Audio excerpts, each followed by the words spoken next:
Quero chamar o pastor Cláudio nesse momento. Ele será instrumento de Deus para falar no nosso coração nesta noite. Chamar o presbítero Cláudio para vir aqui para orar com esse homem de Deus. Alegria tê-lo aqui. Ser um instrumento das mãos do Senhor para nos abençoar nesta noite. O presbítero Cláudio fazer esta oração. Glória a Deus.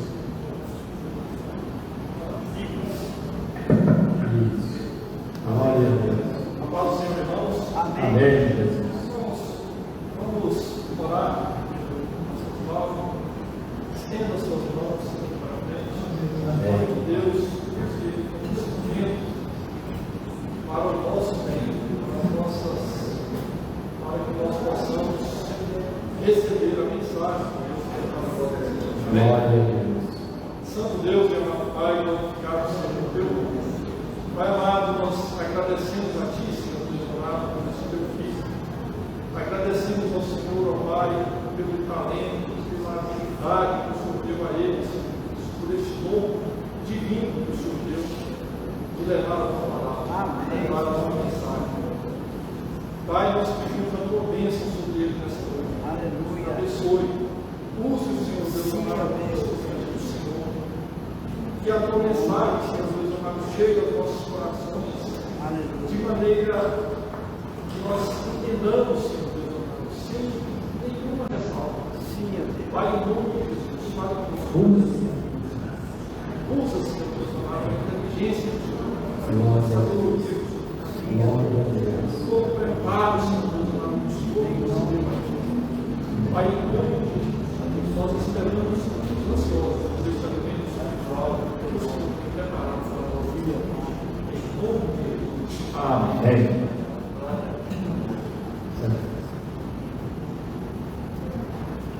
Amém, glória a Deus. Amém. Senhor, o Senhor. Bonito.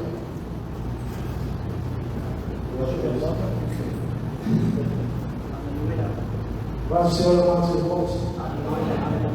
Quero primeiro agradecer ao pastor Joaquim pela oportunidade.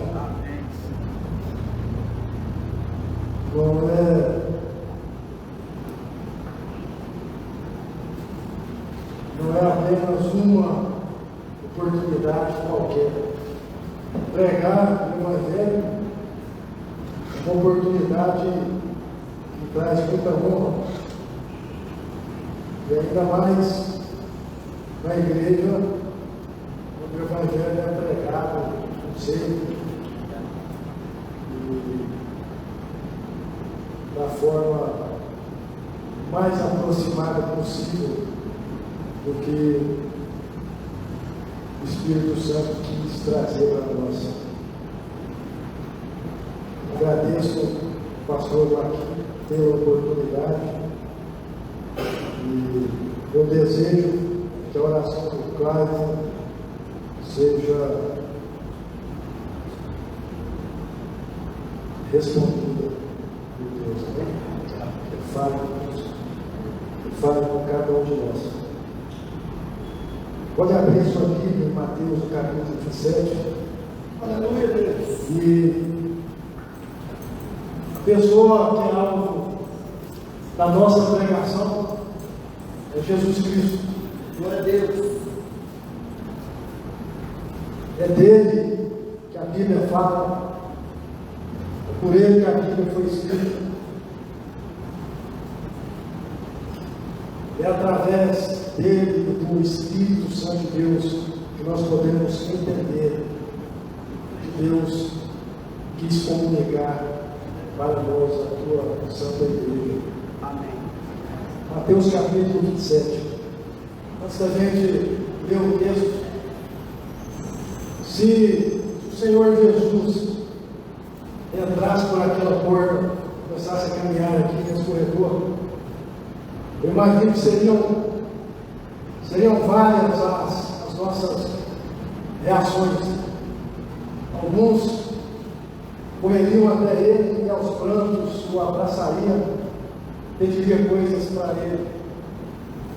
Outros provavelmente provavelmente cairiam de joelho no chão com o rosto no pó e não ousaria levantar o rosto enquanto Jesus não chegasse perto dele e dissesse: levanta daí, meu filho, pode me dar um abraço. Eu imagino que as reações seriam diversas, mas eu quero dizer para você, ele está aqui. Eu não posso ver, você não pode vê-lo, mas ele está aqui. Ele é o que dá sentido na nossa vida.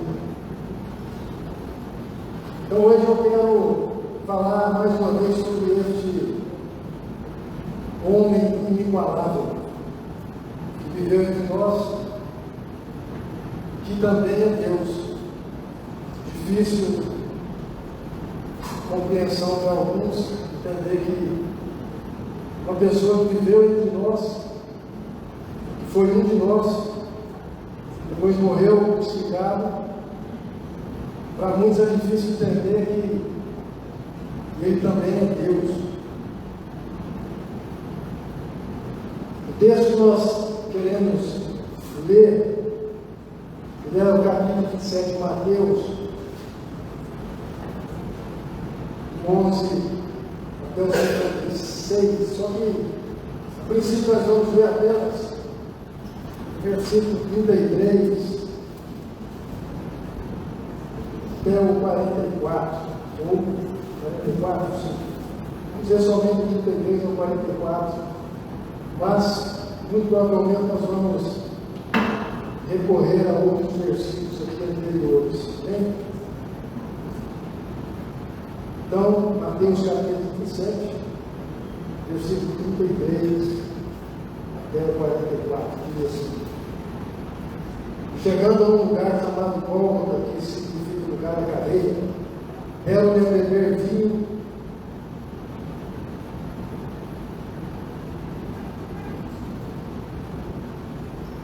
Deram-lhe a beber vinho com fé, mas ele, provando, não quis beber. Depois de o crucificarem, partiram entre si as suas vestes, tirando a sorte. E sentados ali, guardavam. Versículo 37. Por cima da sua cabeça puseram escrita a sua acusação: este é Jesus, o Rei dos Judeus. Foram crucificados com ele 2 ladrões, um à sua direita e outro à sua esquerda. Os que iam passando blasfemavam dele, venerando a cabeça, dizendo: ó, tu que destróis o santuário, e em 3 dias o reedificas, salva-te a ti mesmo, se és filho de Deus, e desce da cruz. De igual modo, os principais sacerdotes, com os escribas e anciãos, escarnecendo dele, diziam: salvou os outros, assim mesmo não pode salvar-se? É Rei de Israel, desça da cruz, e creremos nele. Confiou em Deus, pois venha livrá-lo agora, se de fato lhe quer bem, porque disse: sou filho de Deus. E os mesmos impropérios lhe diziam também os ladrões que haviam sido crucificados com ele.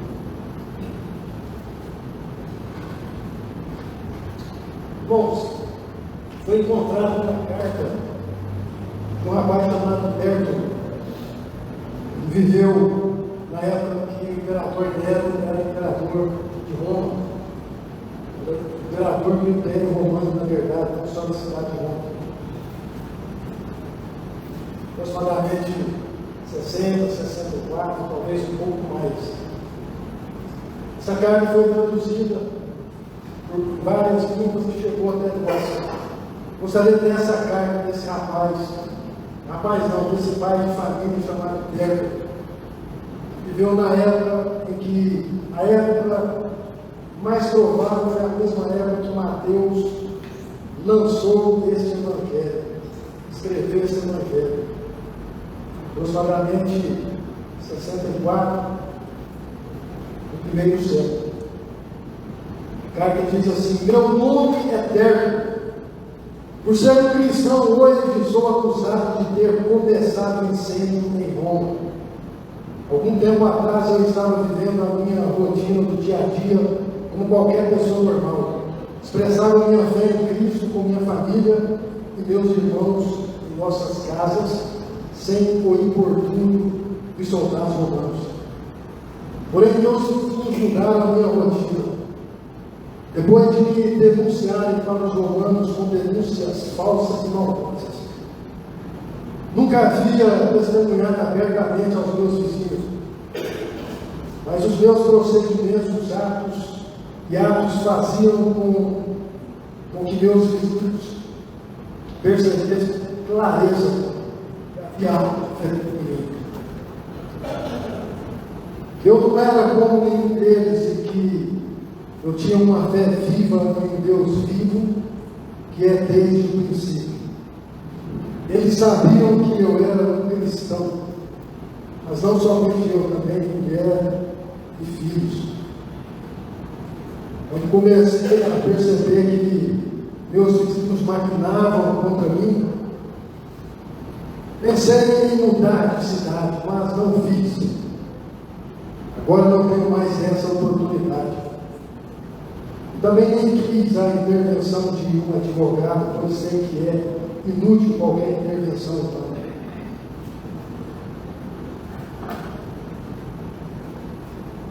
Somos prisioneiros do império. Nesse império a lei é o imperador Nero, por isso não a lei. Emocionalmente estou perturbado, angustiado, aflito e profundamente triste. Me lembro da oração de Getsemane. Eu e minha família passamos por um pesadelo tenebroso. Como eu, eles aguardam sua sentença. Nero costuma queimar cristãos vivos, pregados em cruzes para iluminar o jardim de seu palácio, enquanto fazem festas com muito vinho e orgias. Peço a Deus que minha mulher e filhos não sejam escarnecidos e mortos em alguma festa de Nero. Nessa hora é difícil falar, mas minha oração é que seja feita a vontade de Deus e não a minha. Quero crer que minha família será poupada, mesmo sendo difícil acreditar nisso. Quanto a mim, sei o meu destino como chefe da família. Mas quero que Deus saiba que enquanto eu estiver queimando ainda assim Ele será para sempre meu Deus. Esse é o contexto em que os cristãos viviam no primeiro século, principalmente nesse momento aqui, década de 60, que Nero era o imperador. O Império Romano e seus imperadores eram implacáveis, sempre foram inimigos de Cristo. A igreja do Senhor Jesus passava por severas perseguições. O imperador Nero, por exemplo, dizia que o cristianismo era uma seita maléfica. Cristãos como Tértulo foram imitadores de Cristo até a morte. Os valentes na fé morreram crucificados, queimando como tochas vivas, iluminando as densas trevas nos jardins do palácio de Nero, enquanto faziam suas festas cheias de vinho e orgia. Eram cristãos como nós, pessoas comuns que foram duramente rejeitadas e brutalmente condenadas pelo mundo, porque colocaram a sua fé em um só Deus, Criador onipotente de todas as coisas. Amém? Com base nessas palavras, eu quero falar sobre o cenário da crucificação. O cenário da crucificação, como a Bíblia mostra. Sem retox, sem enfeite, sem maquiagem, principalmente sem alegorias. A Bíblia nos mostra nesse cenário o seu primeiro ato, que Jesus ele foi rejeitado e humilhado. Só que antes que eu me esqueça, gostaria de pedir os nossos sonoplastas para colocar uma foto aqui só para os irmãos entenderem como que as festas dos palácios, dos jardins do palácio de Nero eram iluminadas. Eles eram colocados numa cruz ou apenas numa estaca. Quando os cristãos eram crucificados, poderia ser uma cruz ou poderia ser apenas uma estaca como esta. Eles eram envolvidos num tecido, depois passados de uma porta. Esse tecido era embebido de óleo, depois era colocado no fogo, e eles eram queimados vivos para iluminar o belo jardim do Palácio de Nero, enquanto eles faziam as suas festas. Bastante vinho e orgia. É sobre isso que Tertulo falava em sua carta. Então, o primeiro ato, pode retirar a foto, para não tirar a nossa atenção. O primeiro ato do cenário da crucificação é a rejeição e a humilhação do Senhor Jesus Cristo. A rejeição do Messias enviado por Deus foi um fato, não é apenas uma narrativa, mas isso foi um fato descrito em todos os evangelhos que temos. Ele foi rejeitado pelos anciãos, pelos principais sacerdotes. Versículo 27, ou melhor, versículo 20, capítulo 27, diz assim: os principais sacerdotes e anciãos persuadiam o povo a que pedisse Barrabás e fizesse morrer Jesus. Havia duas pessoas para que fosse decidido quem seria liberto e quem iria morrer. Não era Barrabás, a Bíblia diz que ele era um ladrão, um bandido, um criminoso famoso. Ele era famoso, ele era muito conhecido. Então, entre este criminoso famoso e Jesus, os sacerdotes, os anciãos, eles estavam incendiando o povo para que eles rejeitassem um e escolhessem o outro. Então, eles rejeitaram Jesus, esse era para ser condenado, e disseram: nós escolhemos Barrabás. Jesus ele foi entre um criminoso e Jesus não foi escolhido, ele foi rejeitado. Barrabás foi escolhido. E esse pessoal aqui, eles simbolizam o aparato religioso da época. Eles simbolizam a religiosidade. Eles simbolizam não a igreja, mas eles simbolizam o sistema religioso da época. Eles conheciam a lei dos profetas, sabiam das profecias desse ano. Obviamente, eles esperavam a vinda e a manifestação do Messias. Porém, diante de todas as evidências bíblicas que o Messias nasceria em Belém, como foi profetizado em Malaquias, que ele viria da linhagem do rei Davi. A profecia está em 2 Samuel, capítulo 7. E tantas outras evidências, como curas, enfermidades incuráveis, como por exemplo o século de nascença, a multiplicação de pães e peixes por 2 vezes diante de multidões, como testemunhas. Andar sobre as águas, acalmar a tempestade, ressuscitar um morto de 4 dias.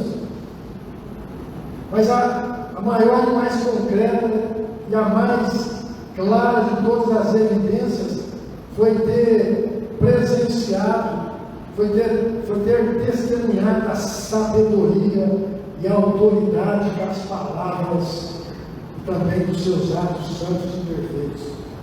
Tudo isso, diante de tudo isso, eles persuadiram o povo para que eles escolhessem criminoso, famoso, e que o outro fosse crucificado.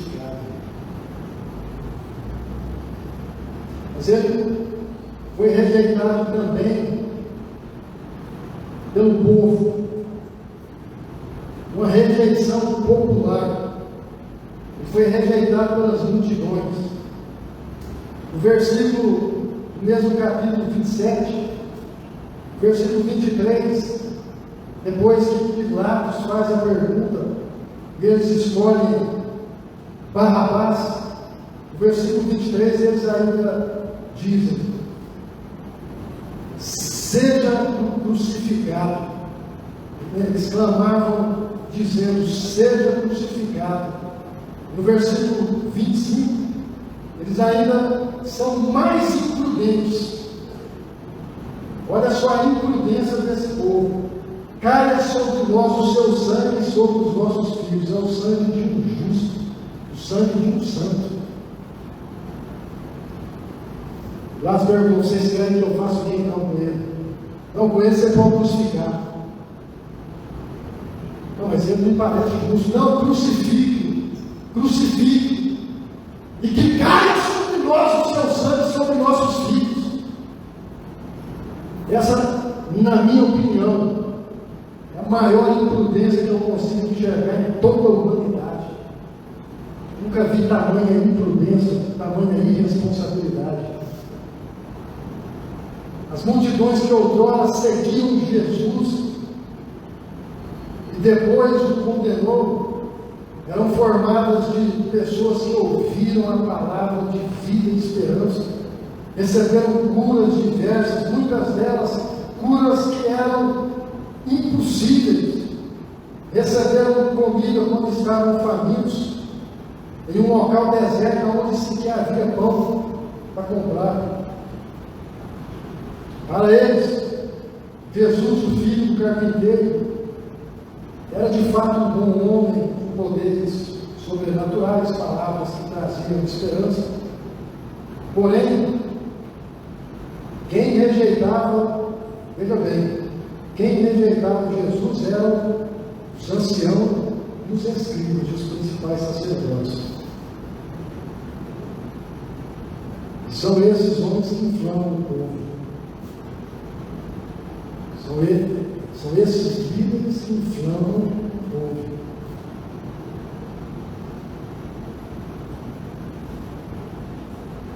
Esses que incitavam as multidões representavam o poder religioso, é o monopólio sacerdotal da época.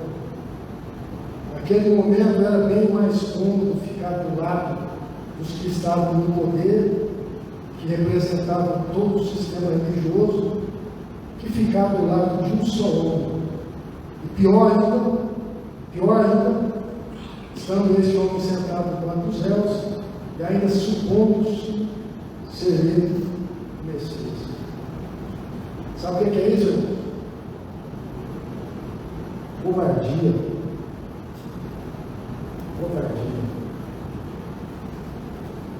Não, Jesus, é porque os anciãos, os escribas, os sacerdotes, eles têm um poder de persuasão muito grande.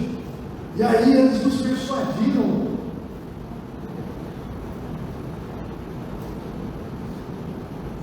Jesus provavelmente vai dizer, porque a justiça, e advogados aqui hoje, a justiça ela pode ser algo abstrato para nós. Ela pode talvez existir,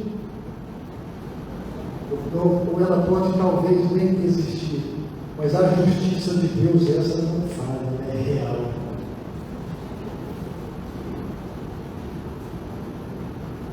Jesus vai dizer, eu digo isso com dor no coração, tenho prazer em dizer isso. Jesus vai dizer para essas pessoas: vocês foram covardes. Não, Jesus, não é difícil. Jesus, não é difícil. Perto. Vem aqui. Jesus vai até dar um. Isso aqui é coisa minha, não está na Bíblia, não. Jesus vai até dar uma subida. Perto. Vai aqui, vem cá. Eles estão dizendo que era difícil naquele momento para eles escolher um homem justo e não ficar do lado de um bandido. Derek vai ser testemunha contra esse tipo de covardia. Derek não é uma história fictícia. Derek é uma realidade. Jesus já foi rejeitado pelo sistema religioso, foi rejeitado pelo povo, e ele foi rejeitado também pelos poderes executivo e judiciário. Jesus já foi rejeitado pelos governantes, como Pilatos, como Herodes. Embora Pilatos não tenha achado nenhuma falta em Jesus, ele mandou açoitar Jesus e o entregou para ser crucificado.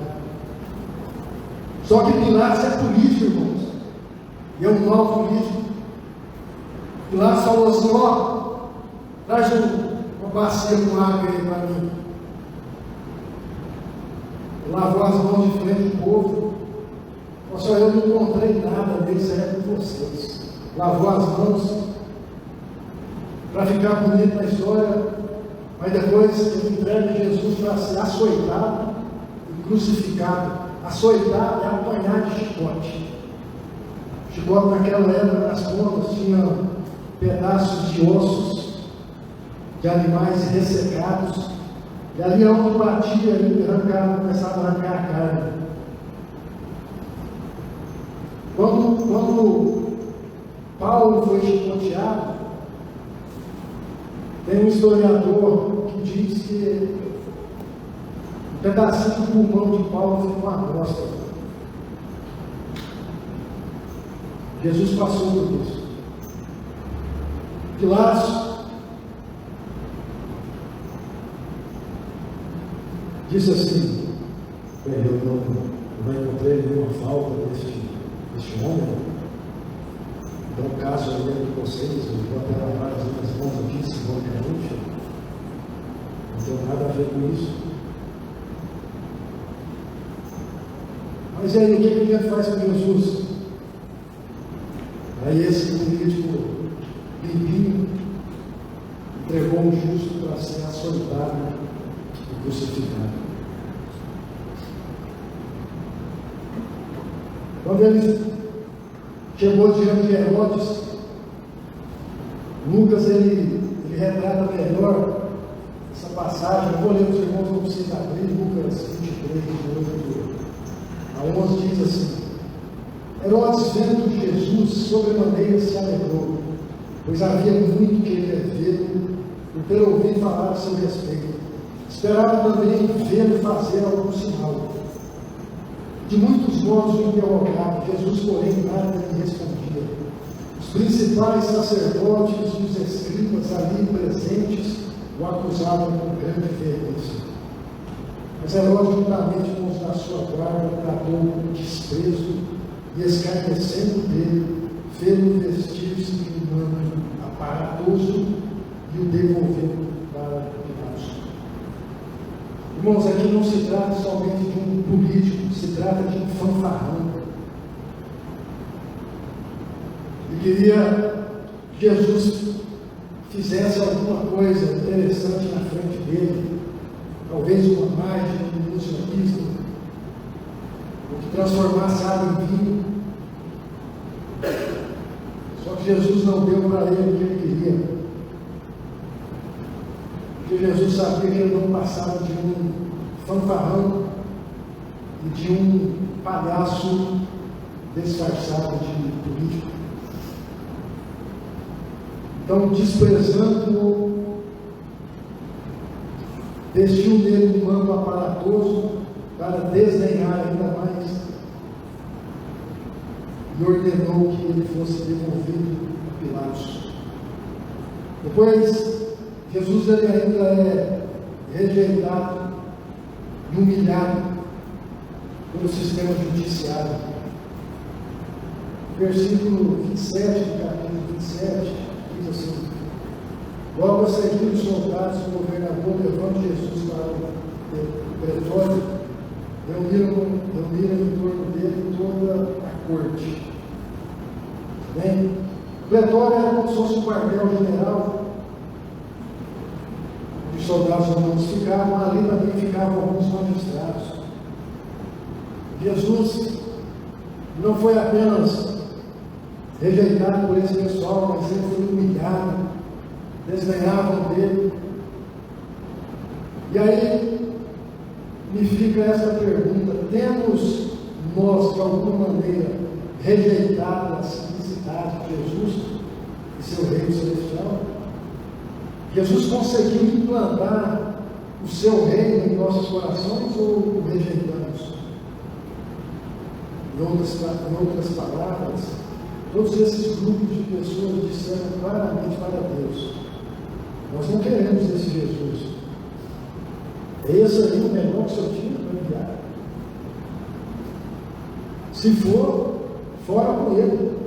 Nós não seguiremos, não ouviremos.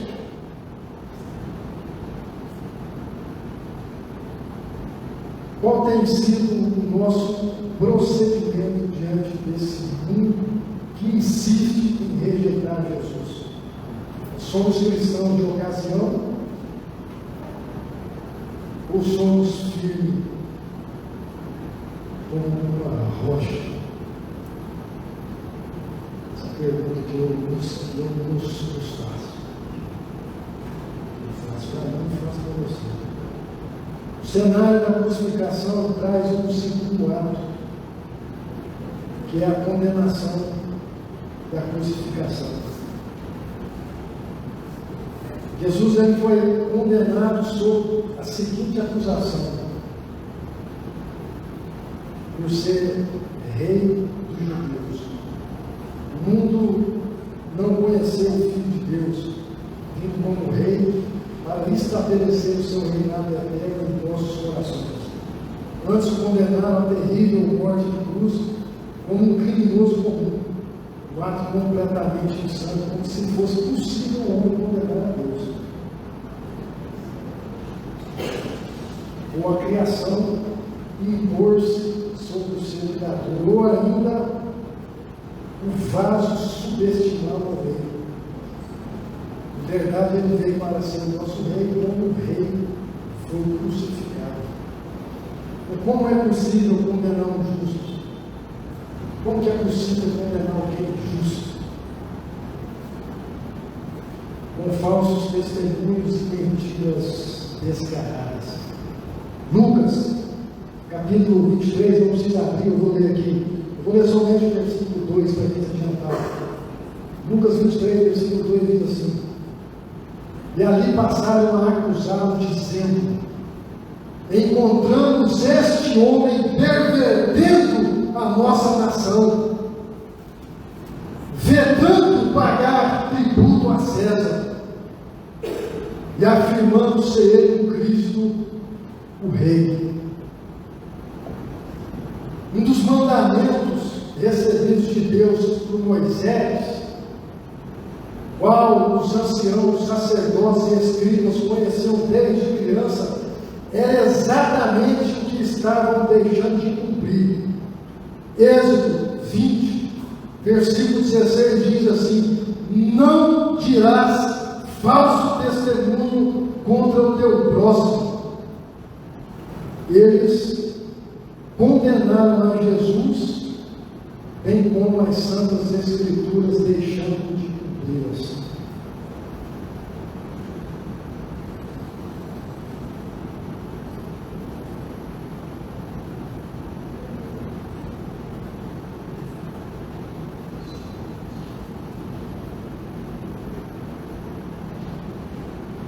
Esse pessoal, eles tinham muito orgulho de dizer assim: nós conhecemos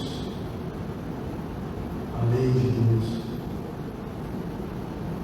Em 11 eu cheguei a ver, porque lá na comunidade de idade é muito grande, mas eu cheguei a ver judeus andando com uma caixinha desse tamanho, com várias passagens bíblicas, né, do Antigo Testamento, principalmente do Pentateuco, amarrado com duas tiras de couro, pregado aqui na testa e amarrado. Já vi também andando com uma caixinha com as tiras de couro amarradas aqui do lado aqui. Na verdade aqui, para ficar perto do coração. Que Deus dizia: você tem que andar com a minha palavra na mente e no coração. Então, simbolicamente, eles amarravam a palavra de Deus aqui para simbolizar a mente no braço, que era o lugar mais próximo do coração, onde eles amarravam.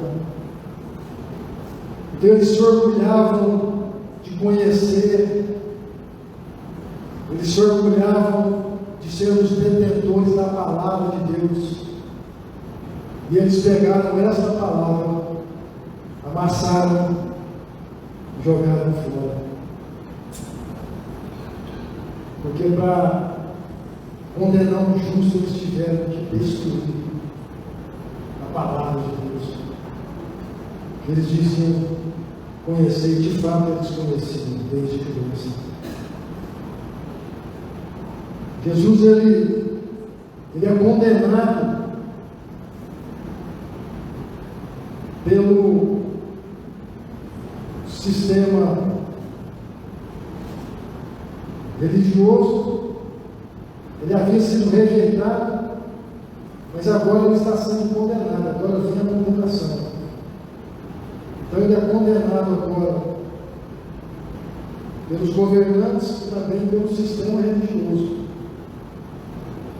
Aqui no próprio Evangelho de Mateus, voltando um pouquinho aqui, capítulo 26, versículo 66, diz assim: que é o sumo sacerdote perguntando: o que vos parece? Responderam eles: é réu de morte. Isso aqui aconteceu no Sinédrio, que era o tribunal composto por 71 membros, tribunal judeu, composto por 71 anciãos, 71 membros. E quando o sumo sacerdote pergunta, o sumo sacerdote Caifás pergunta: o que vos parece? Responderam eles: é réu de morte. Ele é réu de morte com base em falso testemunho. Ele é réu de morte com base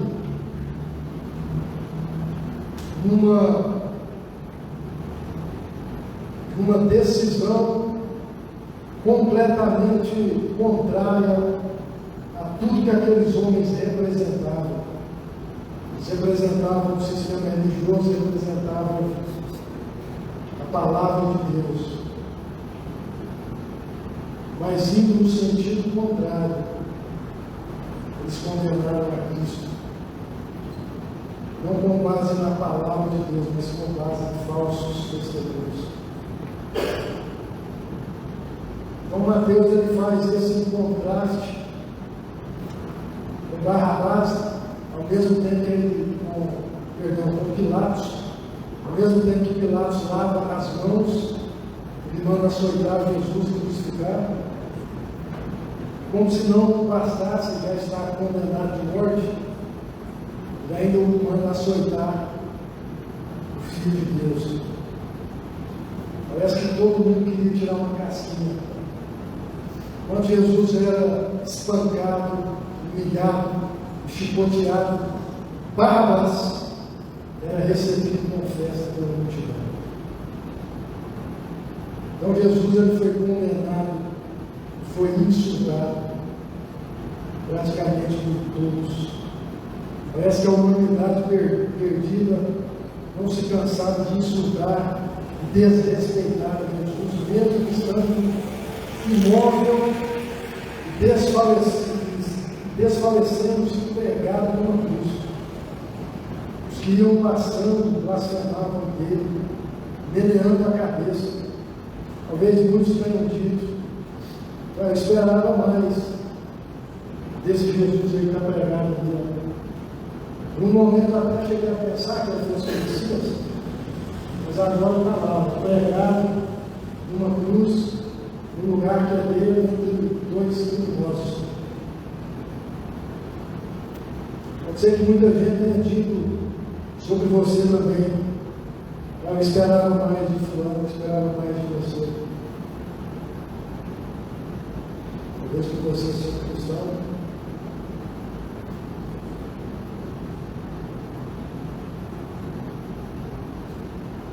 Mas tenho certeza que coisas piores fizeram com o nosso Senhor Jesus.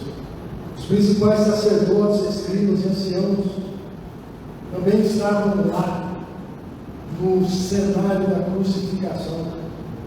E eles diziam assim: a outros salvou, a si mesmo não pode salvar. Para piorar ainda mais, os mesmos impropérios e diziam também os ladrões que haviam sido crucificados com ele.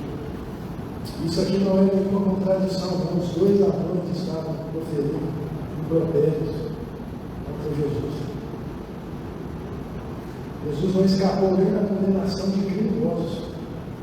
Sabe o que significa impropério, que a Bíblia diz, irmãos? Impropério significa palavra repreensiva. Você sabe o que é Deus ser repreendido pelo mundo? O que é Deus ser repreendido por uma humanidade caída? Esse é o cenário da crucificação. O Criador de todas as coisas, aquele que é santo, aquele que mantém o firmamento, aquele que, quando os cientistas descobrem que o mundo ainda está em expansão, o evangelista já tinha escrito no primeiro século, quando Jesus disse que meu Pai trabalha até agora e eu também. O universo está em expansão. A ciência descobriu que o universo está em expansão porque Deus trabalha até agora. E Jesus disse: eu também. É esse Deus, Criador de todas as coisas, que está sendo aqui severamente repreendido pelo homem, pela sua negação. A acusação que levou Jesus à morte estava sobre a sua cabeça. Por cima da sua cabeça puseram escrita a sua acusação. Este é Jesus, o Rei dos Judeus. Está registrado aqui no versículo 37, mesmo capítulo que nós lemos. E essa acusação foi escrita em 3 línguas: hebraico, aramaico e grego. E é interessante que, se você visitar o Museu Britânico, quando você entrar no saguão principal, você vai ver uma gigantesca cúpula lá em cima, onde a luz do sol entra. Ao fundo você vai ver uma livraria. Do lado esquerdo, onde entra para as galerias, primeiro artefato que você vai ver é uma pedra muito grande, que deram o apelido de Rosetta Stone, pedra rosada. E essa pedra tem escritos na linguagem do cuneiforme sobre o tratado que um certo rei mandou escrever, mandou cunhar essas pedras. Está escrito em 3 línguas. Sabe por quê? Porque toda vez que uma decisão importante era tomada, ela era escrita pelo menos em 3 línguas. Essa aqui foi a mais importante de todas as sentenças que o mundo inteiro já viu. Por isso que ela foi escrita em 3 línguas. Sobre a sua cabeça puseram escrita a sua acusação. Este é Jesus, Rei dos Judeus.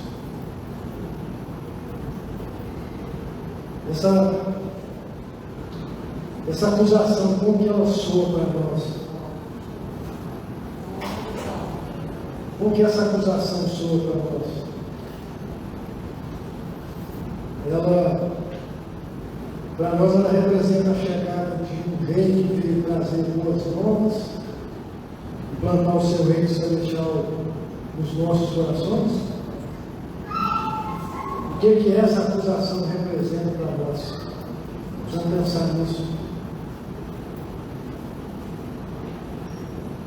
Você se pergunta, como é que eu sei se Jesus plantou o reino dele no meu coração? Como é que eu vou saber? Se meu nome está escrito no livro da vida, se eu sou salvo, como que eu vou saber? O letreiro da nossa igreja aqui traz uma pista. Traz uma pista interessante para você saber se você é um salvo, se o seu nome está escrito no livro da vida, se o reino foi implantado no seu coração. E Jesus não veio implantar um reino terreno, o reino dele veio para ser implantado nos nossos corações. Para você saber se o reino de Jesus está no teu coração, quando você sair ali, você olhar para a placa da nossa igreja, está escrito lá: alegrei-me quando me disseram, vamos à casa do Senhor. Se você se alegrar quando chegar a hora de vir para a casa do Senhor, você pode ter certeza que você tem o reino de Deus implantado no seu coração. O último ato da crucificação é a redenção e a reconciliação da humanidade. Nós somos redimidos pelo sangue, um sacrifício vicário. O que é um sacrifício vicário? Vicário é tomar o lugar de outro. Jesus tomou o nosso lugar na cruz. Mas por que ele tomou o nosso lugar na cruz? Porque quando o homem rompeu sua aliança com Deus por causa da desobediência, houve uma vasta ruptura no relacionamento entre Deus e os homens. Essa separação pode ser explicada da seguinte forma: luz e trevas não se misturam, não tem comunhão. Você quer saber qual que é a velocidade das trevas? Você vai para a sua casa lá quando tiver um cômodo lá que é bem escuro mesmo, tiver bem escuro, aquele breu total desse cômodo, você liga a luz. Se ligar a luz, você vai entender que a velocidade das trevas é a mesma velocidade da luz. Porque com a velocidade que a luz chega, as trevas se dissipam, elas não se misturam. E nós somos separados de Deus. Nós somos separados. Havia um véu que separava o santo lugar do santo dos santos.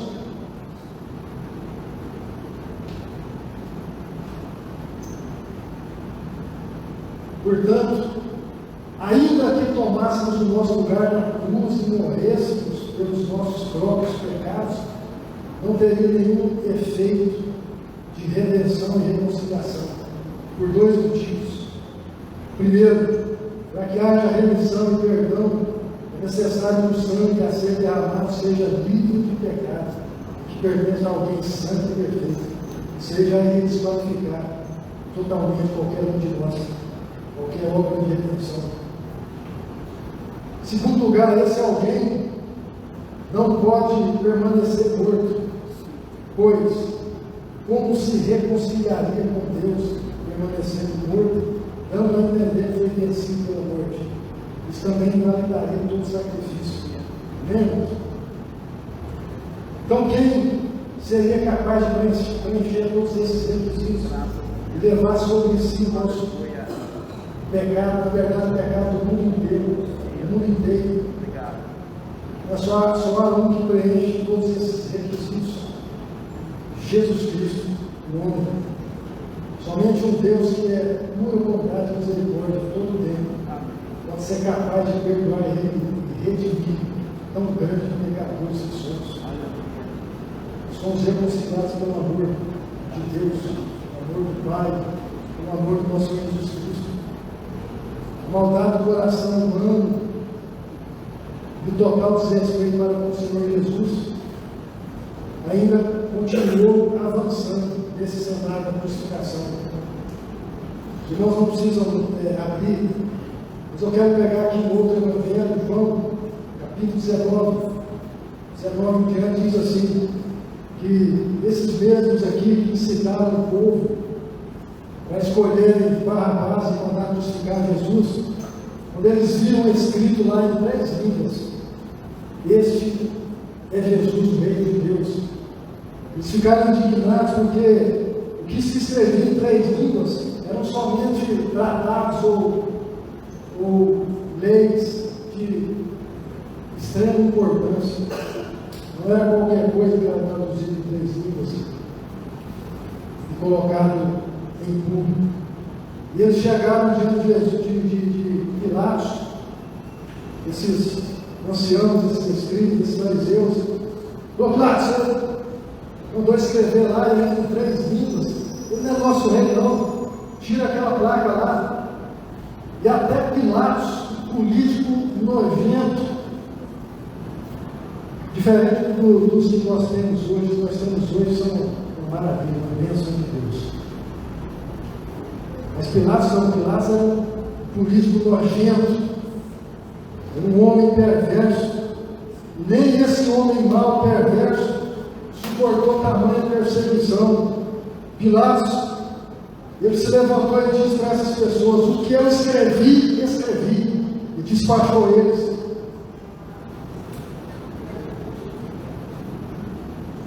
Mesmo Jesus crucificado, sofrendo de modo na cruz, nem assim ele deixou de ser perseguido, de ser rejeitado, de ser escarnecido.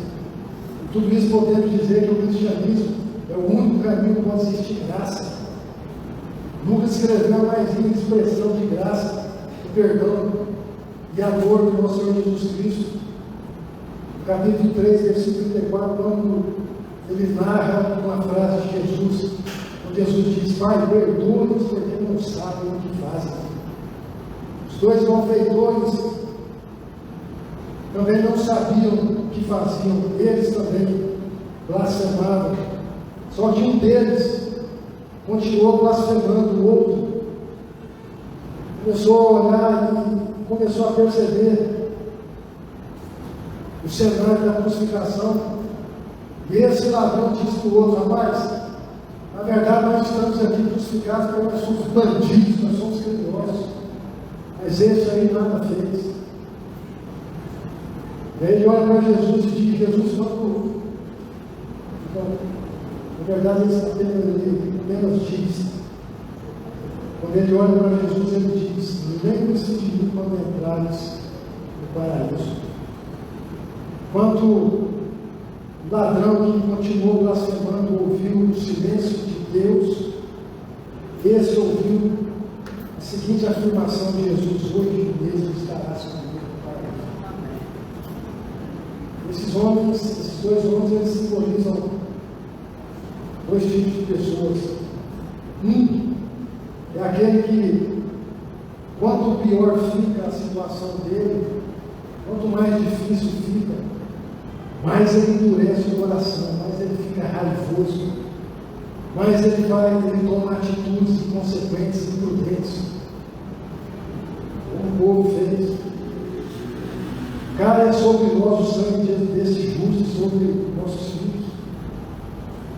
Mas tem aquelas pessoas que, quando a situação está difícil, quando cala a beira, quando as coisas começam a dar tudo errado, eles não endurecem o coração, mas eles se quebrantam diante de Deus. E nesse caso aqui, eles olham para a cruz e falam: lembre-se de mim, entrares no paraíso. Jesus olha para este coração humilde, quebrantado, e hoje mesmo estarás comigo no paraíso. O que podemos esperar de um rei como este, que ama e acredita no homem que encarnou até o último momento de sua vida? Se entregou por nós, fazendo-se o maldito em nosso lugar, que está sempre pronto para nos perdoar e nos reconciliar com a luz. Para finalizar, irmãos, ali, 2 minutos para finalizar. Aqui no versículo 51, na parte A, diz assim: o véu, quando Jesus ele diz que está consumado, e ali ele expira pela última vez, o véu do santuário se rasga de alto a baixo. O sacrifício foi perfeito e consumado. O sumo sacerdote eterno colocou no lugar um véu que nos separava de Deus, uma ponte de amor. E no versículo 52 e 53 diz assim: